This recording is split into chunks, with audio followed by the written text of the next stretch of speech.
Assalamualaikum warahmatullahi wabarakatuh. Teman-teman, jumpa lagi dengan saya Hadi di Info Perawat. Nah, saat ini saya sedang bersama Ketua DPW PPNI Sulawesi Selatan, Bapak Abdul Rahmat, Escape Nurse MKes. Aduh, panjang sekali ini, Pak. Nah, langsung aja kita sapa. Assalamualaikum warahmatullahi wabarakatuh. Pak Rahmat, panggilnya Pak Rahmat ya, Pak? Pak Rahmat, ya. Pak Rahmat. Pak Rahmat merupakan Ketua DPW PPNI di Sulawesi Selatan ya, Pak. Pak, ini akhir-akhir ini apa yang disibukkan, Pak? Ya, jadi aktivitas saya keseharian adalah perawat yang bekerja di sebuah rumah sakit TPA di Makassar, Rumah Sakit Umum Pusat Dr. Wahidin Sudirohusodo Makassar. Ya. Selain sebagai perawat di sebuah rumah sakit, di organisasi juga teman-teman Provinsi Sulsel mengamanahkan saya sebagai Ketua DPW. Ini periode kedua. Iya, Periode 2022-2027. Kemudian juga di Dewan Pengurus Pusat diamanahi sebagai Ketua Departemen Organisasi dan Keanggotaan. Nah, ini kesibukan saya, Pak. Luar biasa, tapi masih ada waktu untuk keluarga ya, Pak? Nah, ini tantangannya itu. Tantangan. Aktivis organisasi harus mampu Pastinya, Pak. menyisihkan waktu untuk keluarga. Ya, itu tadi teman-teman. Pak, kami pengen tahu nih, Pak, keadaan perawat di Sulawesi Selatan, Pak. Mungkin Bapak bisa menggambarkan seperti apa sih situasi sekarang, apalagi kita kan sudah melewati pandemi. Dan kita tahu memang perawat adalah garda terdepan dalam mengatasi COVID-19. Ya, jadi sekilas saya sampaikan bahwa jumlah perawat di Sulawesi Selatan yang terdaftar di sistem informasi keanggotaan itu kurang lebih 44.000. 45.000 ya? Ya. Luar biasa ya. Dan tersebar di 24 kabupaten dan kota madya. Dari 44.000 ini ya ada yang bekerja di tatanan pelayanan, ada juga yang bekerja di institusi pendidikan, dan juga bekerja di pemerintahan. Sesuai dengan visi yang diamanahkan ke kami, jadi visi ini hanya ada satu, Pak, visi PPNI, yaitu menghadirkan PPNI sebagai organisasi profesi yang handal, yang dicintai anggota, disayangi pemerintah, dan disegani profesi lain. Luar biasa. Visi inilah yang kami terjemahkan dalam bentuk program kerja. Iya. Nah, salah satu program kerja kami di Provinsi Sulawesi Selatan, dan ini tidak terlepas dari kajian kami terkait dengan kebutuhan perawat, itu adalah bagaimana kita bisa menghadirkan kebijakan yang pro kepada perawat itu sendiri. Salah satunya terkait dengan kesejahteraan. Ya. Berbicara kesejahteraan ini tentu tidak semua harus dalam bentuk finansial. Luas ya, Pak? Ya, luas. Kesejahteraan bisa juga kita lihat dari peluang pengembangan diri dan eksistensi seorang perawat. Dan alhamdulillah di Sulsel ini peluang untuk perawat itu berkarir itu sangat terbuka. Nah, salah satu indikatornya adalah bahwa saat ini ada perawat yang diberikan amanah sebagai kepala dinas kesehatan, bahkan ada perawat yang diberi amanah sebagai sekretaris daerah. Sampai saat ini, Pak? Iya, betul. Waduh, siapa, Pak? Di salah satu kabupaten di Sulsel, di Kabupaten Sidrap, Iya. sekretaris daerahnya itu adalah seorang perawat yang juga sebelumnya adalah kepala dinas. Namanya, Pak, siapa, Pak? Namanya Pak Dr. Haji Basra. Ya, Pak Haji Basra. Halo nih, salam kenal dari kami Info Perawat. Nah, jadi itu. Kemudian tentu menerjemahkan dicintai anggota. Dicintai anggota ini sesuatu yang sulit kalau kita tidak bisa memahami apa kebutuhan anggota. Iya. Kebutuhan anggota inilah yang kami terjemahkan dalam bentuk program kerja. Iya.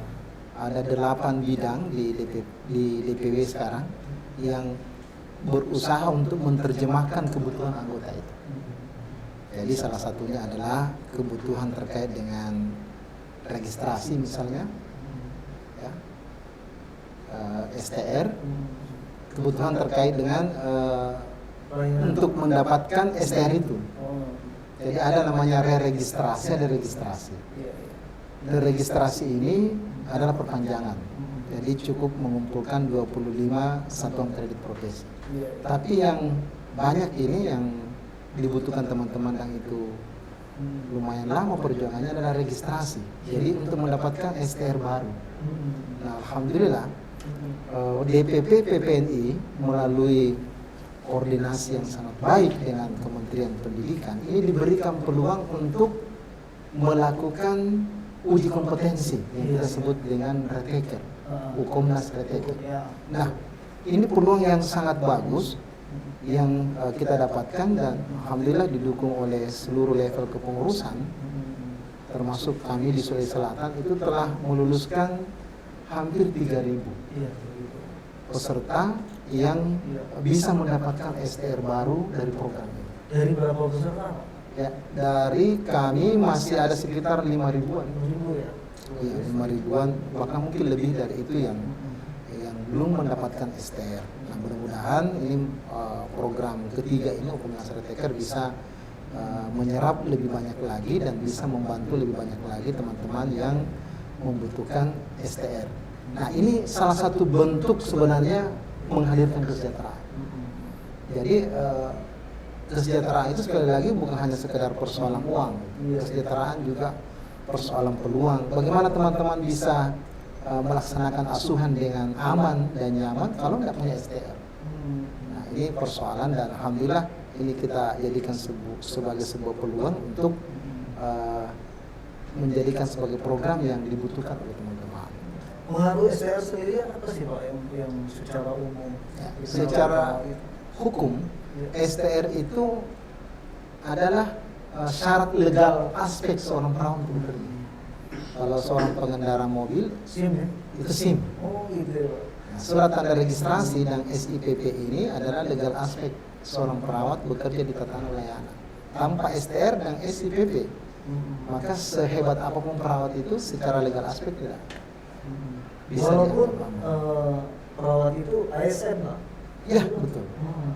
Ya, jadi walaupun dia aparatur sipil negara, tapi kalau tidak memiliki surat tanda registrasi atau tidak memperpanjang surat tanda registrasi ini dianggap tidak aman untuk bekerja.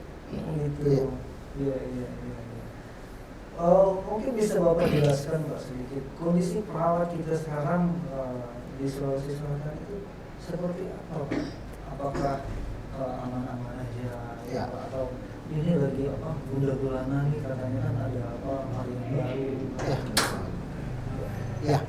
Jadi kalau berbicara mengenai masalah di wilayah ya pastilah banyak kompleks ya. Salah satunya tadi mengenai kesejahteraan, kemudian tentu beberapa kebijakan nasional yang saat ini juga membuat agak resah ini terkait dengan tidak adanya tenaga kontrak tahun 2023 ya, yang kemudian harus berganti menjadi tenaga kontrak dengan perjanjian khusus kan.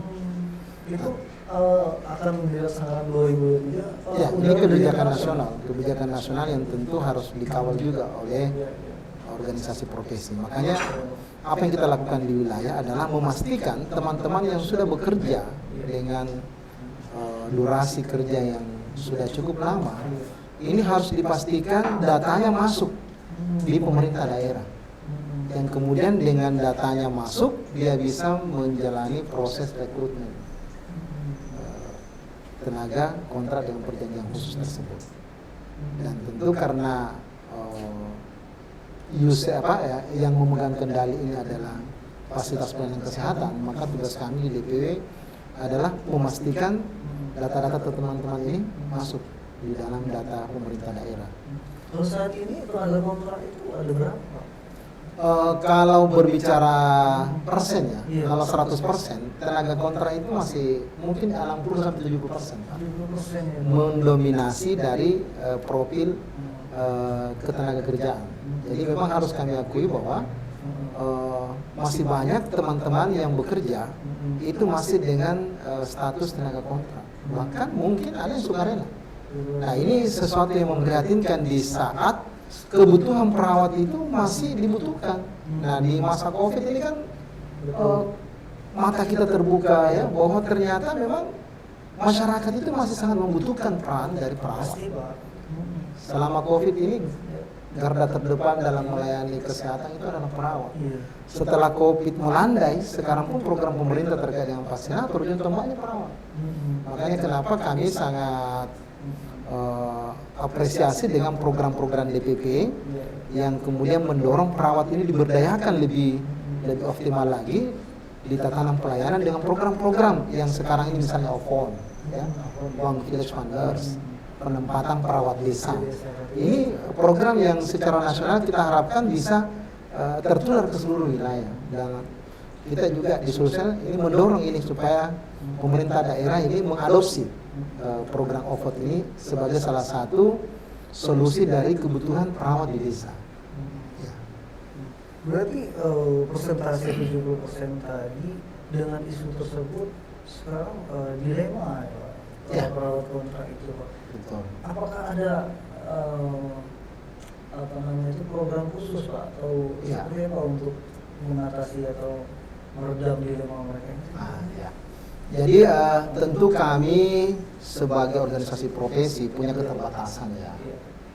bahwa tidak mungkinlah OP bisa menghadirkan solusi konkret, misalnya semua perawat bisa bekerja atau terabsorpsi di pemerintahan, karena pemerintah juga pasti punya batas keterbatasan ya. Makanya sebenarnya satu peluang ini yang kami coba dorong ini adalah praktek mandiri keperawatan.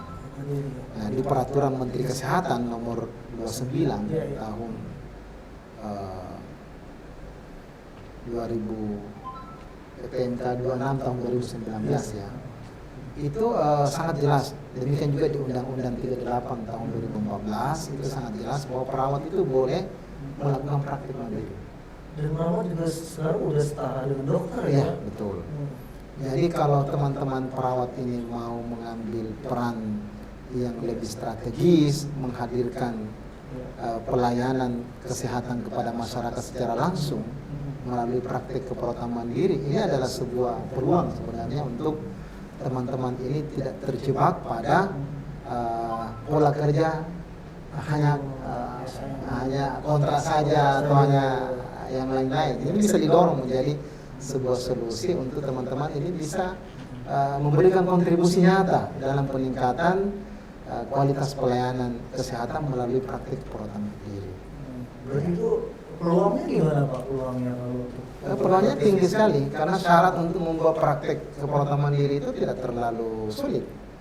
Pendidikan nurse, kemudian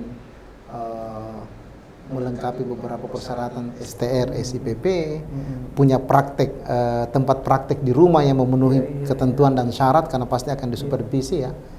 Mengajukan izin ke pemerintah, insya Allah pemerintah setelah melakukan supervisi bisa memberikan surat izin praktek. Dan beberapa praktek keperawatan mandiri yang ada di seluruh wilayah itu sudah sangat menjanjikan bahwa ini adalah peluang yang bukan hanya sebenarnya untuk mengangkat kualitas kesejahteraan personal, tetapi kelompok. Karena dari situ bisa mempekerjakan perawat-perawat yang lain. Iya betul ya Pak, Iya, itu mestinya Pak. betul. Untuk saat ini Pak udah disampaikan dengan seluruh perawat atau seperti Ya. apa sejauh ini Pak? Betul, ini masuk dalam program kami di Iya. DPW PPNI Sulsel bidang pelayanan untuk kita menggerakkan ini nanti rencana satu kecamatan satu praktek keperawatan mandiri. Wih, luar biasa. Insya Allah mudah-mudahan kita bisa wujudkan. Insya Allah Pak, Insya Allah berhasil Pak. Ya. Dan itu tanggapan perawat sendiri seperti apa Pak? Ya, memang pasti ada tantangan ya, Iya. tantangan. Tetapi tantangan ini bisa kita manage dengan baik dengan membantu teman-teman ini menghadirkan kompetensi kekhususan yang dengan itu bisa mereka percaya diri untuk melakukan atau membuat praktek keperawatan mandiri. Jadi kita hadirkan pelatihan-pelatihan yang bisa memenuhi kebutuhannya. Ini juga menjadi program kami, insya Allah. Insya Allah, Pak. Jadi yang saya amati artinya sekarang kondisi perawat di Sulawesi cukup ini ya Pak, cukup kondusif ya Pak ya. Alhamdulillah cukup kondusif. Walaupun orang mengatakan orang Sulsel itu karakternya keras ya, tetapi insya Allah bukan keras sebenarnya, tapi tegas. Tegas, dan ketika PPNI ini bisa kita hadirkan sebagai sebuah organisasi yang mampu mengayomi, mampu menjadi rumah besar yang nyaman, dan tentu mampu menyelesaikan persoalannya, maka pasti kondusif, Pak. Ya. Kalau boleh tahu Pak, saat ini peran pemerintah terhadap PPNI di Sulsel itu seperti apa Pak? Ya, pemerintah tentu kan ada pemerintah wilayah dan ada pemerintah kabupaten kota ya. Dari sisi peran pemerintah kabupaten kota ya, tentu tadi yang saya sampaikan bahwa alhamdulillah beberapa kabupaten itu memberikan ruang yang cukup terbuka untuk teman-teman perawat ini bisa berkarya gitu. Nah, tentu di balik keterbatasan pemerintah, nah tadi itu kita menerjemahkan dicintai pemerintah itu dengan selalu hadir menjadi mitra kerja dari pemerintah. Betul. Program pemerintah itu menjadi program kerja PPNI untuk selalu disinergikan gitu. Jadi saya kira kita sangat konsen ya menerjemahkan visi PPNI itu dicintai pemerintah dengan menghadirkan organisasi yang sinergi dengan kebijakan-kebijakan pemerintah. Kalau untuk saat ini Pak, berapa Pak jumlah perawat kita yang terdata ya Pak? Di SIMKA tadi yang saya sampaikan sekitar 44.000. 44.000 iya. ya. Kalau dari keseluruhan ya analisis kami itu sampai 100.000 sebenarnya 100.000 ya. perawat di Sulawesi Selatan, karena Sulsel ini masuk dalam 5 besar provinsi yang menyumbang setiap tahunnya itu perawat yang lulus di institusi pendidikan. Iya. Pak, mungkin terakhir ini Pak, gambaran secara singkat Bapak aja, pengennya Pak Rahmat menjadikan PPNI di Sulawesi Selatan ini seperti apa Pak? Gambarannya seperti Ya. apa Pak? Oke, jadi ini berbicara mengenai mimpi sebenarnya ya. Jadi Sulsel ini secara geografis adalah provinsi yang sangat strategis. Ya, dari sejarah masa lalu Sulawesi Selatan ini selalu menjadi pintu gerbang untuk Indonesia Timur, Pak. Nah, tentu secara geografis ini adalah sebuah peluang buat kami untuk menghadirkan DPW Sulsel itu sebagai DPW yang mampu menghandle kebutuhan-kebutuhan, terutama pengembangan kompetensi keilmuan teman-teman di Indonesia Timur. Nah, jadi ya kita berharap ke depan nanti DPW Sulsel ini punya badan diklat wilayah yang teman-teman Indonesia Timur itu kalau mau meningkatkan kompetensinya tidak mesti harus ke Jakarta, tidak mesti harus ke wilayah barat, cukup di Sulsel saja, biaya lebih irit ya, semua yang dibutuhkan ada. Itu harapan kita, Pak. Ya. Wilayah Timur ya, Pak. Betul ya. Oke. Pak Rahmat, mungkin ada pesan khusus atau himbauan khusus untuk perawat-perawat kita, baik itu di seluruh Indonesia, bahkan terkhusus di Sulawesi Selatan. Monggo Pak. Ya, baik Bapak Ibu sekalian, kami sebagai pengurus DPW PPNI Sulsel tentu berharap bahwa teman-teman perawat yang ada di Sulawesi Selatan ini mampu menjadi profil perawat yang bukan hanya mampu memberikan kualitas pelayanan terbaik kepada masyarakat, tetapi juga mampu menjadi perawat yang bisa menghadirkan kesejukan kepada, tentu bukan hanya kepada pasiennya, kepada masyarakat, kepada organisasi profesinya, dan kepada teman sejawat yang lebih utama. Harapan kami itu, dan ini hanya bisa kita wujudkan ketika perawat ini mampu menghadirkan sikap yang sikap religiusitas yang baik, dan tentu menghadirkan rasa bahwa kita adalah pelayan masyarakat. Kita Ya, pelayan ya Pak. ya. Kita betul. adalah pelayan, itu luar biasa. Terima kasih Pak Rahmat. Terima kasih juga teman-teman sudah bersama kami beberapa menit ke depan. Semoga kita juga punya waktu bersama Pak Rahmat lagi ya Pak. Siap. Nanti akan kita bahas progres program yang akan dilaksanakan oleh PPNI Sulawesi Selatan. Kami doakan juga semoga Pak program-program itu terrealisasi dengan baik, tidak ada rintangan atau halangan yang begitu besar dalam menjalankan proses itu Pak. Terima kasih teman-teman, kami undur diri, pamit. Wassalamualaikum warahmatullahi wabarakatuh. Waalaikumsalam warahmatullahi wabarakatuh. Terima kasih Pak. Siap.